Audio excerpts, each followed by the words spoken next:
Si Calvin Abueva ay ipinatawag ng PBA dahil sa dirty finger na nahuli sa Live TV. Na naman sa kontrobersya si Beast.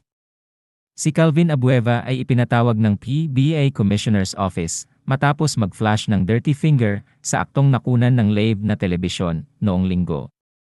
Sinabi ni PBA Commissioner Willie Marshall na kakausapin niya si Abueva para makuha ang kanyang panig sa Miyerkules.